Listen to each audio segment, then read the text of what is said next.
Awami League fascist রেজিমের দ্বারা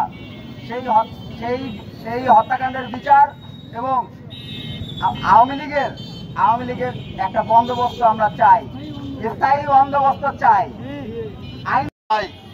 এক number message হলো, যে সকল উপদেষ্টারা শহীদের রক্তের উপর দাঁড়িয়ে, আহতদের বুকের উপর দাঁড়িয়ে ক্ষমতায় বসেছেন, আপনারা মনে রাখবেন, যদি আপনারা আগামী আমাদের কর্মসূচি দেওয়ার আগে যদি এই বাংলাদেশ থেকে আওয়ামী লীগের নিবন্ধন প্রতীক সহ সকল অঙ্গ সংগঠনকে নিষিদ্ধ না করেন, তাহলে আগামীর বাংলাদেশে আমরা আবার একটা জুলাই ফেরত নিয়ে আসবো ইনশাআল্লাহ।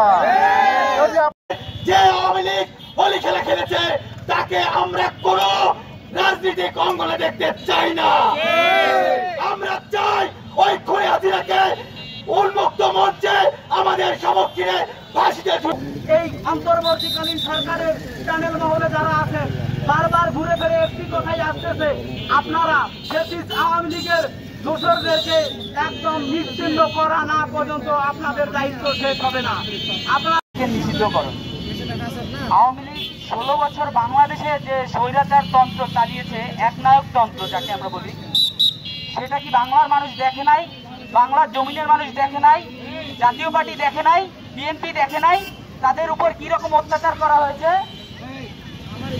আজকে কেন রাজপথে নেমেছি? আজকে আমাদের রাজপথে নামার অন্যতম প্রধান কারণ হচ্ছে, আমরা আওয়ামী লীগ থেকে শুরু করে আওয়ামী লীগের যত অঙ্গ সংগঠন আছে, আওয়ামী লীগের যত দোষর আছে সারা বাংলাদেশে, সকলের আমরা দ্রুত শাস্তি এবং দ্রুত আইনের আওতায় আনার জন্য আজকে আমরা রাজপথে নেমেছি। তাদের